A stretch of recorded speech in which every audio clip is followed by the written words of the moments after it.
இப்போ அப்பா அம்மாவோட ப்ராப்பர்ட்டி இருக்கு. அந்த ப்ராப்பர்ட்டிக்கு வந்து ரெண்ட் வருது. அத ஒரே ஒருத்தர் மட்டும் வாங்குனார் அப்படின்னா, இது வந்து என்ன மாதிரியான விஷயமா மாறும்? கண்டிப்பா. இப்போ நீங்க கேட்கறது இந்த கொஸ்டின் நம்ம பார்க்குறோம் அப்படின்னா, திரும்ப அந்த பில்டிங் வந்து பார்ட்டிஷன் பண்ணாம இருந்தால், ம். 3 பேரும் இருக்காங்க. பட் அப்பா எந்த வில்லும் எழுதல. ம். எந்த பார்ட்டிஷனும் பண்ணல அப்படின்னா, அந்த ரெண்ட்ட 3 பேரும் டிவைட் பண்ணிக்கணும். ஓகே. இஃப் இன் கேஸ் அந்த பில்டிங் என்னோட பையனுக்குன்னு அப்பா வில் எழுதி வச்சிருந்தாலோ, ம். இல்ல பிரிச்சு குடுத்திருந்தாலோ, ஏன்னா ம். சில பேர் வந்துட்டு பார்ட்டிஷன் இருக்கும்போதே பண்ணிருவாங்க.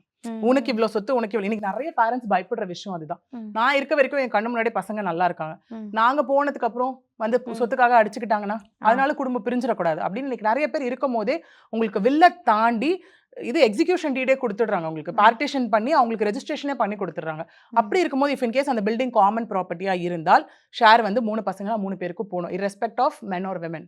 இஃப் இன் கேஸ் அவர் வந்து இந்த பில்டிங் இந்த பையனுக்கு தான் போணும்னு எழுதியிருந்தா, ஆட்டோமேட்டிக்கா பொசிஷனும் அவர்கிட்ட தான் இருக்கும், ஓனர்ஷிப்பும் அவர்கிட்ட தான் இருக்கும். டைட்டிலும் அவர்கிட்ட தான் இருக்கு. சோ அவர் எப்படி வேணா அத யூஸ் பண்ணிக்கலாம். அந்த ரெண்ட்ட வாங்கி அவர் என்ன வேணா